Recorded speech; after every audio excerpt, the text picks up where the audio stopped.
Jackson County Today.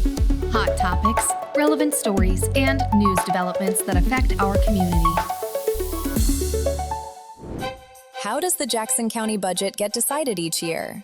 Each county department develops its own recommended budget. In public meetings held in late March, department heads meet with the administrator, commissioners, and budget committee members to discuss their proposed fiscal year budgets. Then, in mid-April, departments present their recommended budgets to the budget committee at public hearings held in the Jackson County Courthouse Auditorium. The 2026-27 public hearings provided detailed insight into and understanding of the services being provided to the citizens of Jackson County. Office morale has maintained steady despite, significant reductions in staffing, which does put the work across less people. So that can be challenging, but we're still able to recruit and retain very qualified employees, and our employees are our best recruiters. So this is just kind of a historical budget review. Things are just expensive. Everything costs more. Our total budget request is less than last year. However, that will change. We are going through bargaining sessions with two different associations in our office, and so that number will change based on the outcome of those contracts or when they are settled. When you see the way it has been tracking over the years, I don't see costs decreasing to do business in public safety. The model that we've been operating on, we've been doing okay, but it's not sustainable. Now we're facing another bargaining right now, and the sheriff's budget, as he said, has some doom and gloom in it. That doom and gloom could get better depending on how bargaining turns out, or it can get worse.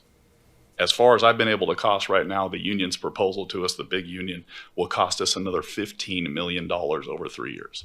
We'll get $2 million a year in property tax increase. That's for the entire county government. So what they're proposing is $15 million in additional pay increases over the next 3 years. So if we go to arbitration over this and it becomes an issue, we're going to have to make further reductions. We don't have additional operating revenue to pay those costs. So it could either get better or it can get worse. I just want you to be aware of that. And as I said, we haven't cut the sheriff's budget. So this is not a matter of we didn't fund the sheriff properly. It's a matter of expenses, and a lot of them are not in our control. We have 51 positions in this budget, including 21 attorney positions. We did reduce our positions by 2, was how we ended up being able to pay for the county's investment in getting a new evidence management system for our office, Axon Justice, which the commissioners approved in the fall of last year. It leverages artificial intelligence to help us be more efficient with evidence review. For instance, it will auto transcribe videos for us to make us easier for us to pinpoint certain parts of the videos we want to go take a quick look at real quick. And also just because of that helps us be more efficient with trial prep. And I think ultimately it will be a cost savings. Talk a little bit about these adults on supervision. You heard the sheriff and the district attorney talk about the group of folks that they deal with. When they're all finished, they come to us and they're placed on probation or parole or post-prison supervision. And we're responsible for the care and supervision of just over 1,900 adults in Jackson County. I really think it's important to call out the risk level. Our county continues to experience a very high-risk population. Jackson County has 74 fewer high-risk adults on supervision than Multnomah County. Multnomah County has 2,000 more adults on supervision than Jackson. We did experience reduction in our overall funding from the state because the state failed to fund us at our cost study level and instead chose to fund us at our current service level. It's frustrating.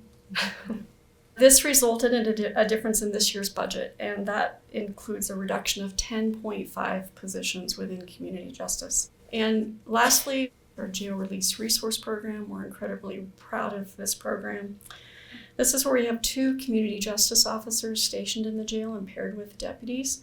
They conduct needs assessments, and then they identify needs of those in custody and start pairing the adults in custody with need services while incarcerated and then as they're leaving incarceration.